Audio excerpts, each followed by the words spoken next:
guys, welcome back to the channel where I cover missing persons, unsolved cases, crime news, and more.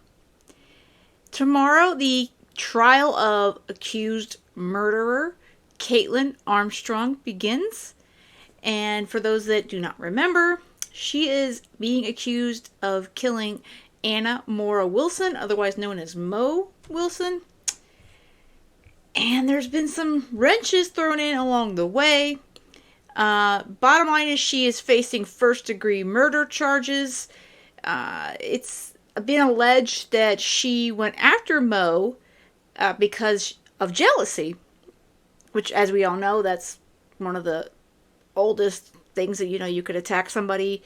Going after your boyfriend, your girlfriend, what's the first thing you do? You go after the one who's trying to get after your love. So that's what is being alleged, that she went after Mo because she thought that she was taking away Colin, who was her boyfriend. And remember, she fled to Costa Rica later on, and she had like a nose job done and was kind of hanging out there as a yoga instructor. So, and then of course recently, a couple weeks ago, she attempted to escape again after falsely getting out of the corrections facility to go to a doctor's office. Totally a planned thing for Kaitlin, because obviously she has no interest in these proceedings, regardless of what her attorney may say. So let's pull up this. This is a clip from Court TV about a year ago, kind of giving a good summary of the actual case, and I'll go through more of the timeline as well. Anna Maria Mo Wilson was a professional cyclist, one of the fastest women in the world on two wheels. In May of 2022, she was staying with a friend named Kaitlin Cash in Texas before a big race. While she was there, she also spent some time with a man named Colin Strickland, who is also a competitive cyclist. At the time, Colin was living with his girlfriend, Kaitlin Armstrong. On May 11th, Colin picked up Mo on his motorcycle, and they went swimming. Later that night, Mo was found by her friend, Kaitlin Cash, dead from multiple gunshot wounds.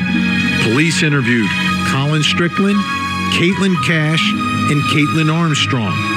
They have filed murder charges, and tonight they are searching for an alleged killer who has fled Texas. Okay, so that gets us up to the portion where she fled Texas, and she actually left the country, and she went to Costa Rica.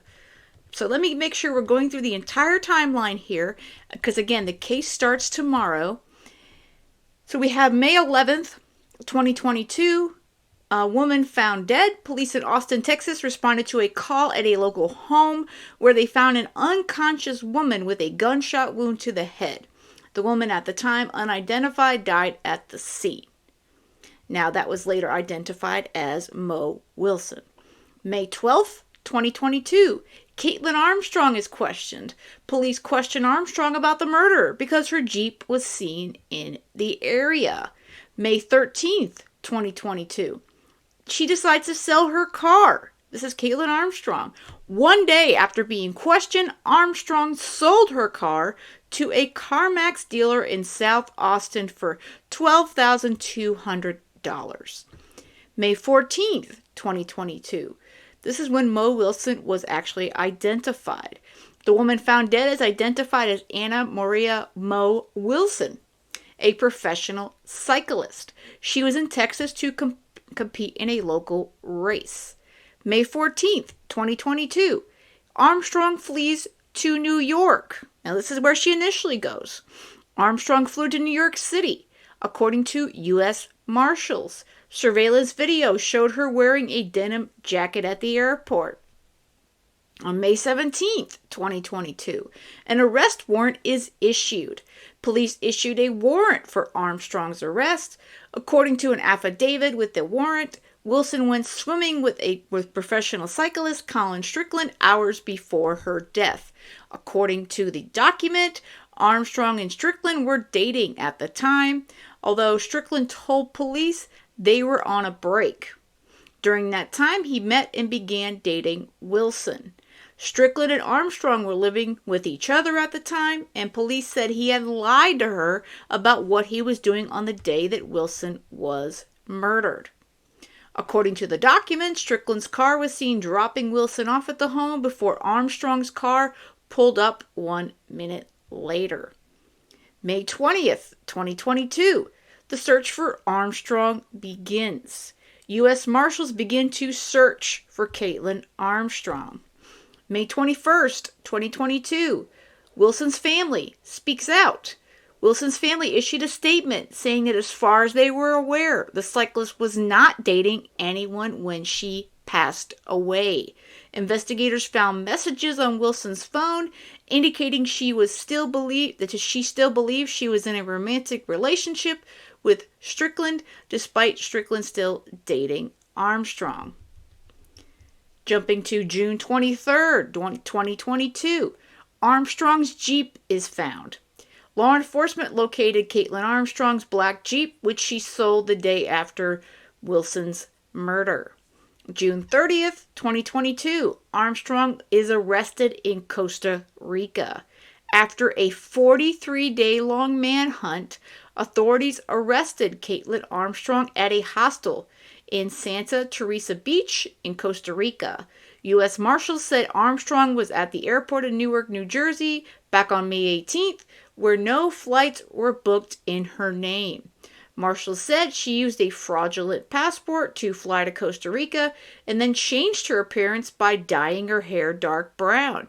She also had bandages on her nose and bruises under her eyes from what was reported to be a surfing accident, which was not a surfing accident. Armstrong was then taken back to the United States to be booked in Texas. July 12th, 2022, search warrant issued for email. Police issued a warrant for an email account allegedly belonging to Armstrong that they believe she used when she was fleeing Austin. Court docs said Armstrong bought a new phone and a prepaid debit card at Walmart after her original phone was taken when her home was searched. July 20th, 2022, Armstrong pleads not guilty. In court for the first time, Armstrong pleaded not guilty and her attorneys asked for a speedy trial. August 19th, 2022, Armstrong's attorneys accused police of violating her rights. Documents filed by her attorneys asked the court to throw out evidence on the grounds she wasn't questioned properly. The documents claim Austin police interrogated her with an illegal arrest warrant and also failed to inform her of her Miranda rights.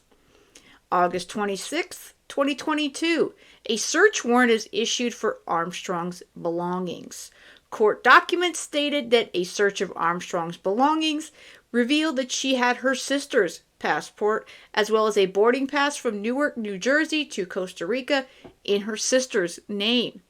Police also found medical cards and paperwork, including a bill for more than $6,000 of plastic surgery in a medical center in Costa Rica. Yeah, she thought that changing her appearance would basically make her be able to hide out and nobody would locate her. Not when the U.S. Marshals are looking for you, hun. October 19th and October 24th, 2022, pretrial hearing. During these pretrial proceedings, Armstrong's attorneys filed a motion alleging that the lead detective who was on the case had left out critical information when filing the initial arrest warrant. Jumping to 2023, we look to October 11th, 2023. This is when Armstrong attempted to escape authorities. Armstrong ran from corrections officers while leaving a medical building, leading them on a 10-minute chase. She was restrained and then returned to custody. The next day, October 12th, Armstrong was charged with an additional felony. They added a second-degree charge for escape causing bodily injury. The Travis County Sheriff's Office said one officer was injured while trying to catch Armstrong, And then her trial began today, which was October 30th, the jury selection, and tomorrow, this was yesterday, October 30th, and then her trial will actually begin tomorrow, which is November 1st. So yes, I have all three of them on the screen. I have Kaitlin, obviously, Colin, and then the victim. We're going to call Mo. Because Colin, I think he's going to become a very big witness in all this.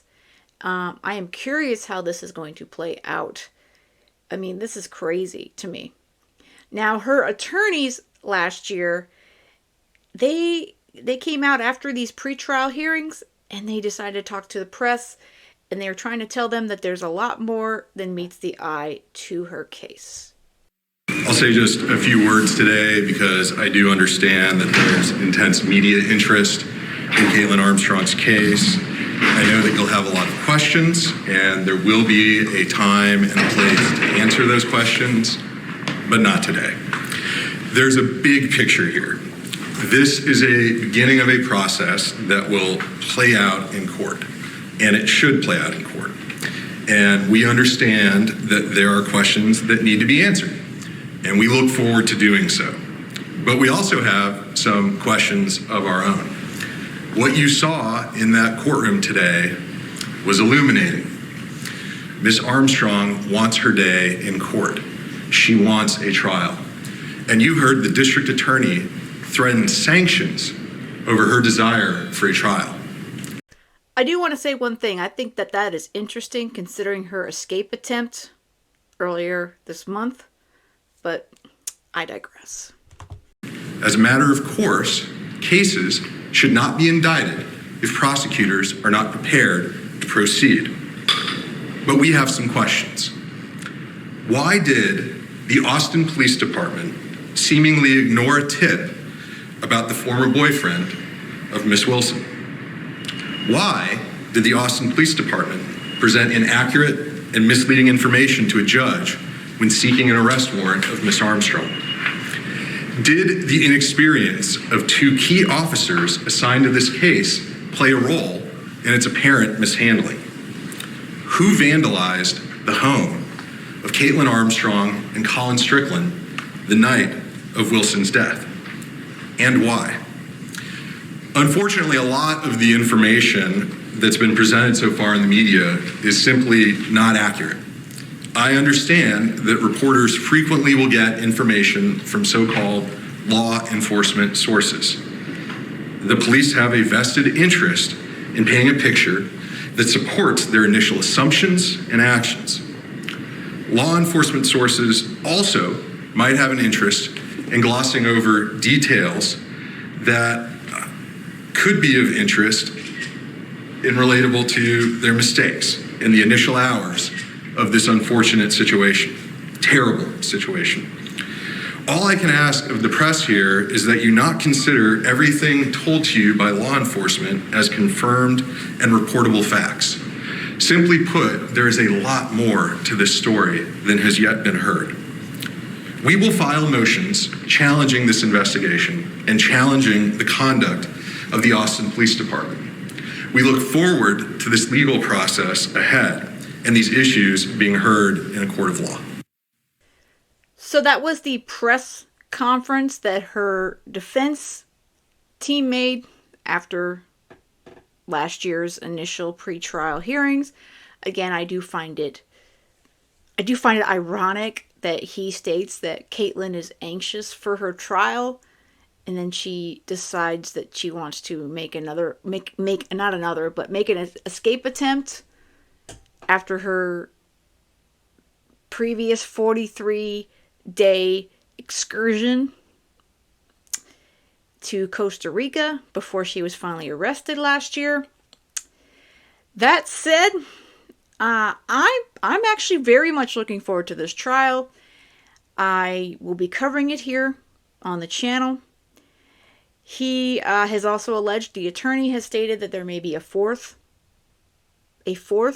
person involved, another potential love interest. So it may not be just a triangle. Could be Could be another one.